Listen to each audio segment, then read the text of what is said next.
Hello বন্ধুরা, আজকে সমালোচনা হবে ভোলে বাবা পার কারেগা এই সিরিয়াল নিয়ে। আজকের পর্বতে আপনারা দেখতে পাবেন চৈতির সামনে ঝিলের কপালে চুমু দিয়ে স্বাক্ষর ভালোবাসার প্রকাশ করলো।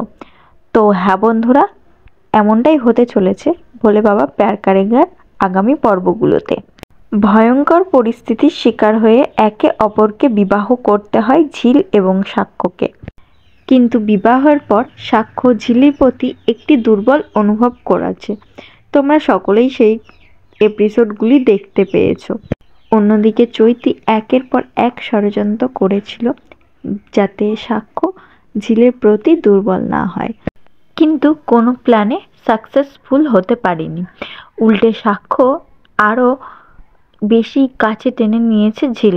অন্যদিকে ঝিল ভয় পাচ্ছে অপারেশন করতে, সাক্ষ্য তাকে সান্ত্বনা দিচ্ছে।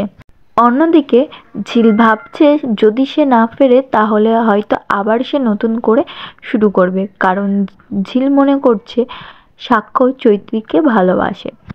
এইরকম কথা ঝিলির মুখে শুনে সাক্ষ্য বলে, না ঝিল, আমি আর কাউকে না, তোমাকেই ভালোবাসি। আমি তোমার সাথেই আবার নতুন করে শুরু করতে চাই।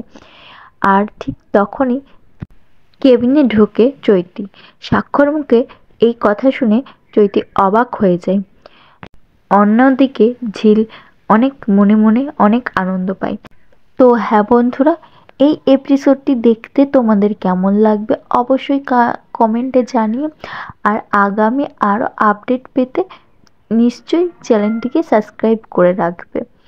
আর তোমরা কোন কোন সিরিয়ালের আপডেট আগাম দেখতে চাও অবশ্যই কমেন্টে জানিও। আমি সেই সিরিয়ালের আপডেট তোমাদেরকে জানিয়ে রাখবো।